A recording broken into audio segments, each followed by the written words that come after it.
Welcome everybody, आप सभी का भूगोल के इस व्याख्यान में स्वागत है। आज हम लोग चर्चा करेंगे फर्स्ट यूनिट के अंतर्गत, सेकंड यूनिट के अंतर्गत ये चट्टानों के बारे में।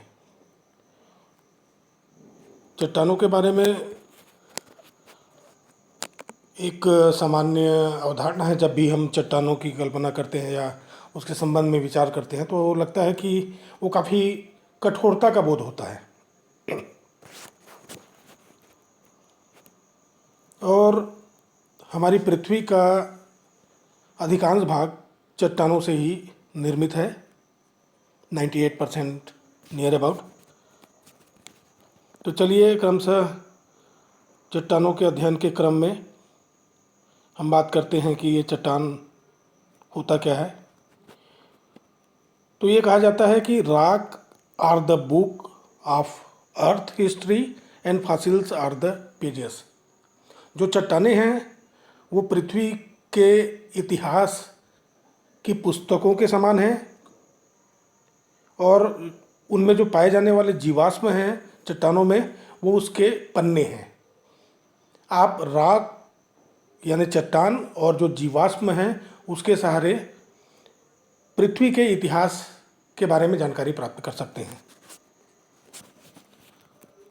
पृथ्वी की सतह की रचना करने वाले सभी पदार्थ चट्टान कहलाते हैं। स्वाभाविक रूप से चट्टानों से कठोरता का एहसास होता है। धरातल का जो पृष्ठ है, भूपृष्ठ है, उसके सभी जो पदार्थ हैं, प्राकृतिक पदार्थ हैं, वो बेसिकली आधारभूत रूप से चट्टानें ही हैं। चट्टान अनेक खनिजों से मिलकर बनी है और इन चट्टानों का कोई केमिकल जो मिश्रण है वो नहीं होता है, निश्चित नहीं होता है कि भाई ये चट्टान बनेगी तो उसमें जो एक एलिमेंट का इतना मात्रा पाया जाएगा, दूसरा इतना पाया जाएगा, तीसरा इतना। ये कोई फिक्स्ड नहीं है, निश्चित नहीं है। रासायनिक मिश्रण निश्चित नहीं होता, जबकि खनिजों में ये बिल्कुल निश्चित होता है। पृथ्वी, जो हमारी पृथ्वी है, उसमें कुल मिला के 106 रासायनिक तत्व हैं और पृथ्वी का जो 98% भाग है वो 8 खनिजों से मिलकर बना है और वो 8 खनिज बेसिकली ऑक्सीजन, सिलिकॉन, एल्युमिनियम, लोहा, कैल्शियम, सोडियम, पोटेशियम और मैग्नीशियम है। आप उसको टेबल में देखेंगे कि ये जो पृथ्वी का जो केमिकल कंपोजिशन है अर्थ सरफेस का, वो किस तरीके का है। तो ये इस तरीके का है। रासायनिक संगठन पृथ्वी का ये आप देखिएगा, ऑक्सीजन, सिलिकॉन, एल्युमिनियम, लोहा, कैल्शियम और सोडियम, ये 6 है। 2 और आगे आपको दिखाया जाएगा। और सामान्य रूप से देखिएगा तो ये मुख्यतः 8 जो तत्व है जिनसे मिलकर हमारी पृथ्वी बनी है और 9वां जिसका जो कंपोजिशन है आप देख रहे हैं 1.56%। अन्य इसमें बहुत सारी चीज़ें आती है और बहुत सामान्य रूप से अगर आप समझना चाहें तो जो भूपृष्ठ है, धरातल है के निर्माण में हल्का जो तत्व है, हल्का तत्व उसकी अधिकता है, भारी तत्वों की कमी है। हल्के तत्व के अंतर्गत अगर आप लेना चाहें तो ये बेसिकली ऑक्सीजन, हल्के तत्व में ये 3 जो तत्व है, ऑक्सीजन, एल्युमिनियम और सिलिकॉन, ये हल्के तत्व हैं, इनसे मिलके बनी है। आप इन इन तीनों को जोड़ दीजिएगा, ये जो तीनों हैं, तो पृथ्वी का अधिकांश भाग इन तीनों से मिलकर बनी है और ये बिल्कुल हल्के तत्व हैं।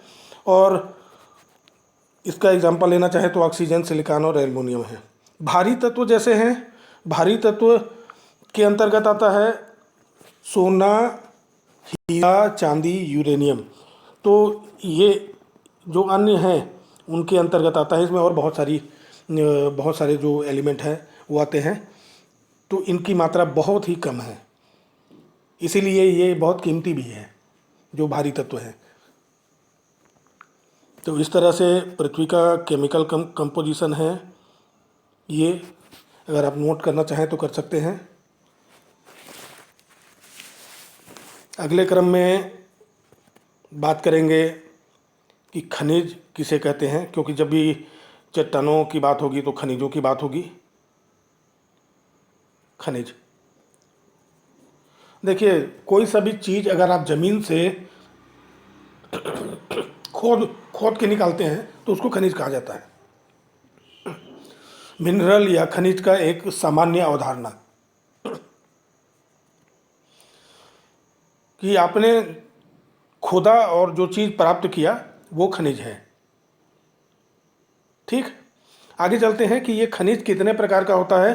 तो खनिज बेसिकली 4 प्रकार का होता है, और वो 4 प्रकार आप जो रेड कलर में लिखा है उसको देख सकते हैं। ये है ऑक्साइड, सिलिकेट्स, कार्बोनेट और नेटिव मटेरियल। ऑक्साइड क्या है? ऑक्साइड, जैसे ही आप ऑक्साइड की कल्पना करते हैं तो बिल्कुल आप ये कंसेप्ट में अपनी अवधारणा में डाल लीजिएगा कि इसमें ऑक्सीजन प्रधान होगा, ऑक्सीजन की मात्रा होगी, O2 की मात्रा होगी। इसका एग्जांपल है फेरस ऑक्साइड FeO2, O2 रहेगा, ऑक्सीजन है क्वार्ट्ज। जब भी सिलिकेट्स की बात होती है, खनिजों का दूसरा प्रकार है, तो जब भी सिलिकेट्स की बात होती है तो सिलिकेट्स मतलब इसमें सिलिका की मात्रा अधिक होगी, इसीलिए इसको सिलिकेट्स कहा जाता है। इसका उदाहरण है फेल्सपार, अभ्रक, जस्ता। और तीसरे प्रकार जब भी कार्बोनेट की बात होगी तो इसमें कार्बोनेट की प्रधानता होगी, इसीलिए इसको कार्बोनेट प्रधान खनिज कहा जाता है। तीसरे नंबर का है ये। डोलोमाइट इसका एग्जांपल है, कैल्साइट, मैग्नेसाइट। और नेटिव मटेरियल की जब बात होगी, नेटिव मटेरियल जो मूल पदार्थ है उसकी, ये धरती में स्वतंत्र रूप से पाए जाते हैं, इनमें कोई मिक्सिंग नहीं होती है। ये है ग्रेफाइट, सल्फर, चांदी, तांबा, सोना। आपको एज इट इज़ मिलेगा। चलिए आगे बात करते हैं चट्टान। तो चट्टान और चट्टानों के प्रकार का। चट्टानों के प्रकार, तो निर्माण की मौलिक प्रकृति और उत्पत्ति के आधार पर चट्टानों को या शैलों को 3 वर्गों में विभक्त किया गया है। ये 3 अलग अलग प्रकार के चट्टान होते हैं, और ये चट्टान हैं, ये 3 चट्टान। आग्नेय शैल, ये आग्नेय, ठीक। जैसे ही आप आग्नेय शैल के बारे में सोचते हैं आपको आग आग का एहसास होगा, और आग का एहसास मतलब इनका जो निर्माण है वो आप सामान्य समझने के लिए समझिएगा कि ज्वालामुखी से जो लावा निकलता है, बहुत गर्म लावा निकलता है आग के समान, वो धीरे धीरे ठंडा होती है, जिससे कि आग्नेय शैल का निर्माण होता है। पृथ्वी के स्थायित्व के क्रम में पृथ्वी पहले बहुत ही ज़्यादा गर्म थी, और तो तरल अवस्था से धीरे धीरे वो ठोस होते गई है। तो उस दौरान जो निर्माण हुआ वो मिनरल्स का, चट्टानों का, वो आग्नेय शैल की श्रेणी में आता है। जब भी आप अवसादी शैल के संबंध में सोचते हैं तो अवसाद मतलब आपको लगता है कि गाद इकट्ठा हो गया होगा, अवसाद है, मलबा है। अपरदन के परिणाम स्वरूप लेयर टू लेयर जो जनते जाता है और कालांतर में वो चट्टानों में बदल जाता है, उसको आप कहते हैं अवसादी शैल। वो परत दर परत होता है, इसको परतदार चट्टान भी कहते हैं। और तीसरा है कायंत्रित शैल। कायंत्रित का मतलब है ये सब जैसे ही आपके जेहन में जाएगा आपको लगेगा कि कायांतरण मतलब रूप में परिवर्तन। तो जब भी ये आग्नेय और अवसादी शैल, ये शैल के मुख्य प्रकार हैं। ताप, दाब और रासायनिक क्रिया के कारण अगर इन दोनों शैल के गुण और रूप में परिवर्तन होता है तो ये तीसरे नंबर की चट्टान कायांतरित चट्टान में बदल जाती है। क्लियर? विस्तृत तौर पे इसको समझने का प्रयास करते हैं इन तीनों प्रकारों को। तो आइएगा, वेलकम। ये चित्र है आग्नेय शैल का। ये देखिए, ये आग्नेय शैल इस तरीके का होता है। ये कई रूपों में हो सकता है। बेसिकली जो आग्नेय शैल है ये सीधा बहुत गर्म पदार्थ के ठंडा होने के बाद बना। दूसरे चित्र में आप देखते हैं अवसादी शैल।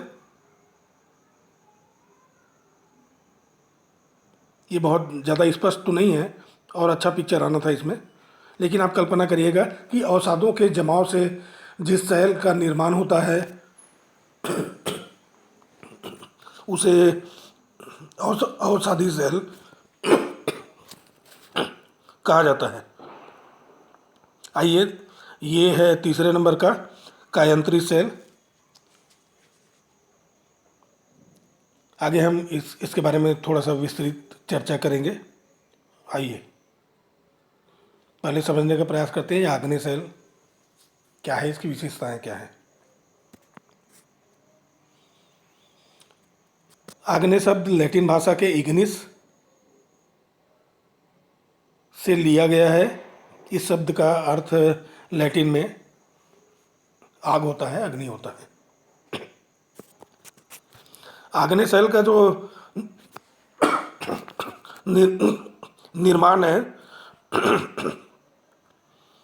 निर्माण है वो मैग्मा के ठंडा होकर जम कर ठोस होने से होता है। मैग्मा मतलब जो लावा है।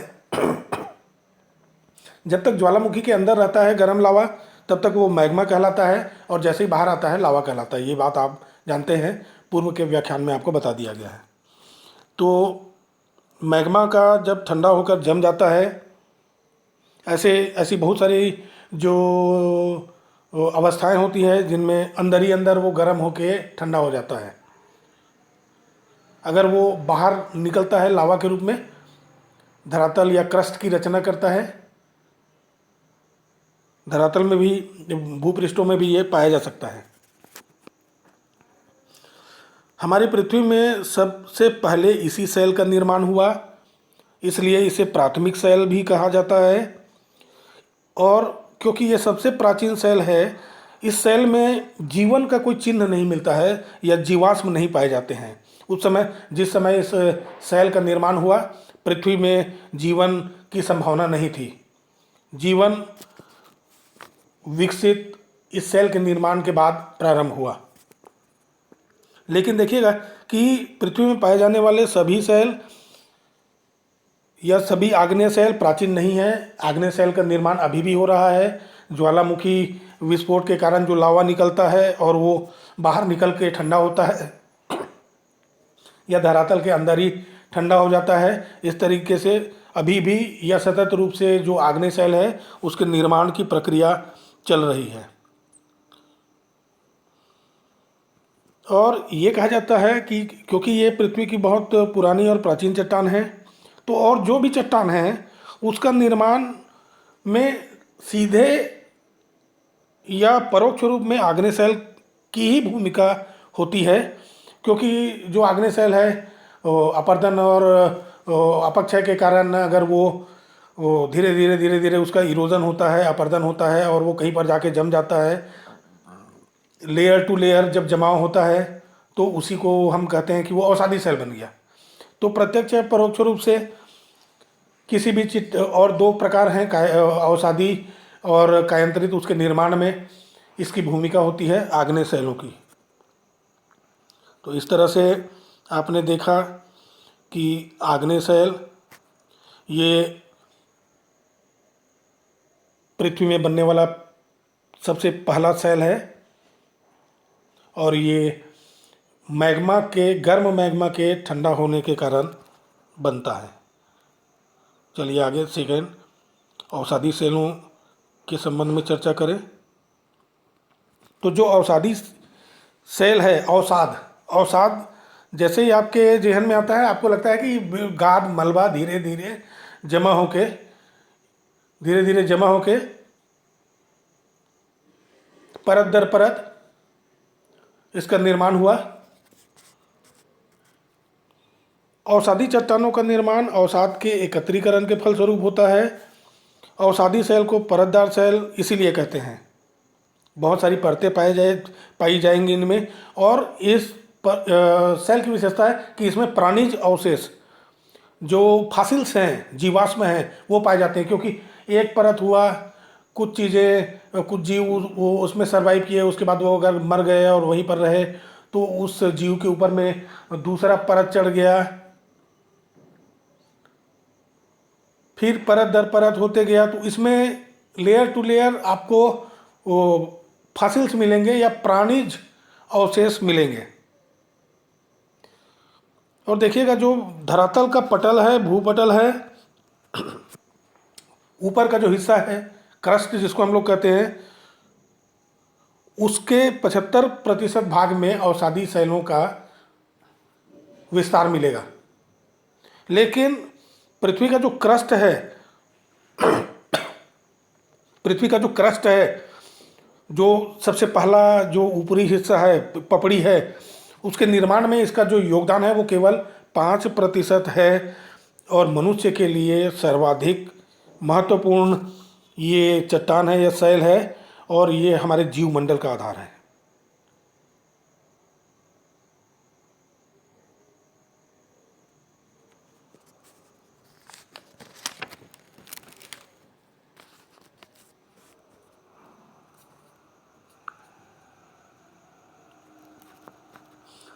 मेन जो संगठन होता है अवसादी सेल का, उसमें 3 चीज़ों का योगदान सर्वाधिक होता है, या इन्हीं 3 चीज़ से मिलकर बना होता है। उसमें है मिट्टी, क्वार्ट्ज और लाइमस्टोन, चूने का पत्थर, स्फटिक और मिट्टी। ये 3 जो चीज़ है उससे मिलके ये अवसादी सेलों का निर्माण होता है।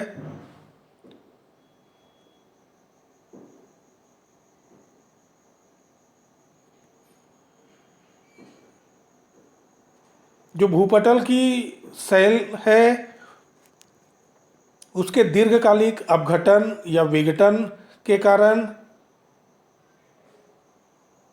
मलबे का निर्माण होता है, और वही मलबा वायु, जल, हिमानी तरंग आदि के द्वारा कहीं पर जाके इकट्ठा हो जाता है परत दर परत, और अवसादी चट्टानों का निर्माण हो जाता है। तीसरे प्रकार की चर्चा करेंगे, या ये रॉक्स, सेडिमेंट्री रॉक के प्रकार, अवसादी चट्टान आपके समझने के लिए उसका के उदाहरण की बात करेंगे। तो ये सब जो आप स्क्रीन में देख रहे हैं अवसादी चट्टान के टाइप या प्रकार हैं, जैसे सैंडस्टोन, क्ले मतलब चीका, एकदम बारीक मिट्टी, डोलोमाइट, जिप्सम, रॉक सिल्ट, आप सभी से परिचित है, चाक, लाइमस्टोन मतलब चूने का पत्थर, पीट, लिग्नाइट और कोयला, और बहुत सारे हैं।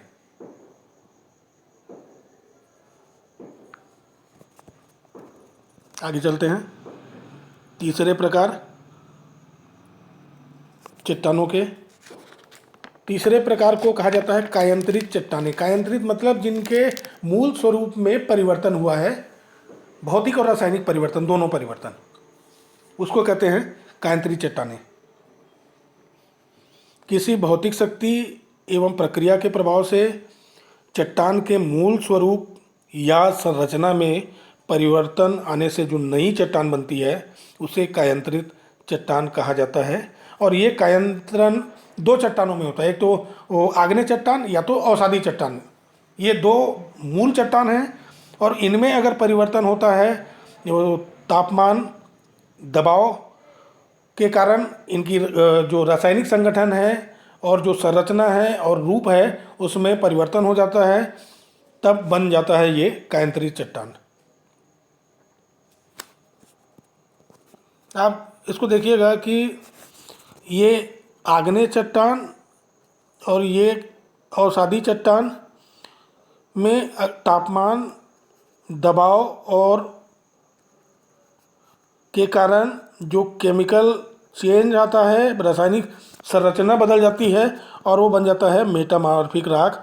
मेटामॉर्फिक का मतलब, मेटा का मतलब होता है चेंज और मार्फ का मतलब होता है फॉर्म या उसका रूप, अर्थात रूप में परिवर्तन होता है और वो मेटामॉर्फिक रॉक या कायांतरित चट्टान या सैल बन जाती है। इसका वितरण प्रायः पर्वतीय और पहाड़ी क्षेत्रों में पाया जाता है, लेकिन ये कम मात्रा में पाया जाता है, इनका विस्तार कम होता है और पहाड़ी और पर्वतीय क्षेत्रों में ये इसकी अवस्थिति होती है। इस प्रकार की सेल, जो कायांतरित प्रकार की जो सेल है वो काफ़ी कठोर होती है और इसके रूपांतरण की प्रक्रिया में जो खनिज होता है उसका भी रूपांतरण हो जाता है। जो पहले मूल चट्टान था, रूपांतरित होकर उसकी लगभग सभी विशेषताएं परिवर्तित हो जाती है। इसको पहचानना बहुत कठिन होता है।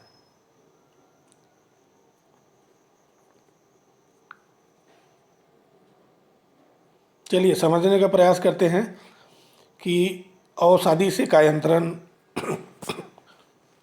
किस रूप में होता है।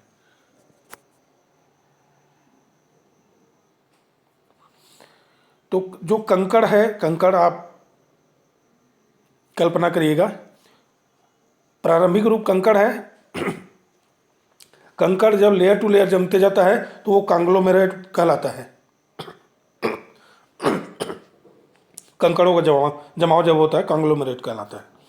और इस कांग्लोमेरेट का जब रूपांतरण होता है तो वो कांग्लोमेरेट सिस्ट कहलाता है। ये प्रारंभिक रूप है, मूल रूप है, ये उसका अवसादी रूप है और ये उसका कायांतरित रूप है। कांग्लोमेरेट में तापमान और दबाव की शक्ति काम करती है और उसका केमिकल कंपोजिशन बदल जाता है। जो बालू है, रेत से बलुआ पत्थर बनता है और बलुआ पत्थर में जब ताप और दाब की अभिक्रिया होती है तो वो स्फटिक में बदल जाता है। स्फटिक, आप लोग जिस माला वगैरह पहनते हैं, स्फटिक का जो पारदर्शी होता है। मिट्टी है, मिट्टी अगर चूने के पत्थर में बदली, लेयर टू लेयर जमते गया, जो मिट्टी है उसमें लाइमस्टोन की मात्रा पाई गई और वो परत दर परत जमते गया तो वो चूने के पत्थर में बदल जाएगा। चूने का पत्थर कायांतरण के पश्चात स्लेट में बदल जाएगा। जो पीट है, पीट ये मूल स्थिति है। अवसादी रूप में जब ये लेयर टू लेयर होते जाता है तो कोयले में बदल जाता है और कोयला ग्रेनाइट में बदल जाता है। चूना, मौलिक रूप से जो चूना है लेयर टू लेयर जमा होता है तो वो चूने के पत्थर में बदल जाता है और चूना का पत्थर संगमरमर में बदल जाता है। आप कभी जबलपुर भेड़ा घाट में जाके देखिएगा, बहुत शानदार वहाँ का जो फॉर्मेशन है संगमरमर का उसको। और आग्नेय से कायांतरण में जो ग्रेनाइट है, ग्रेनाइट इसमें कायांतरण होता है तो वो ये ग्रेनाइट नीस में बदल जाता है। जो बसाल्ट है, बसाल्ट वो स्लेट में बदल जाता है। तो इस तरह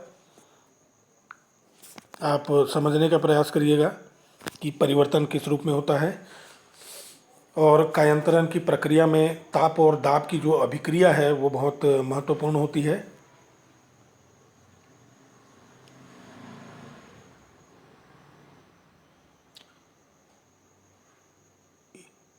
इस पावर पॉइंट को प्रिपेयर किए भाई अंजनी पटेल ने। मैं व्याख्यान के इस क्रम में उनको धन्यवाद देना चाहता हूँ। धन्यवाद। आप सभी बहुत गंभीरता से इस व्याख्यान में शामिल हुए हैं, इसके लिए आपका भी धन्यवाद। अगले क्रम में बहुत जल्द आपसे फिर मुलाकात होगी। आज के लिए बस इतना ही। मैं आपसे विदा चाहता हूँ, जल्द मुलाकात की आश्वासन के साथ। धन्यवाद। Thank you.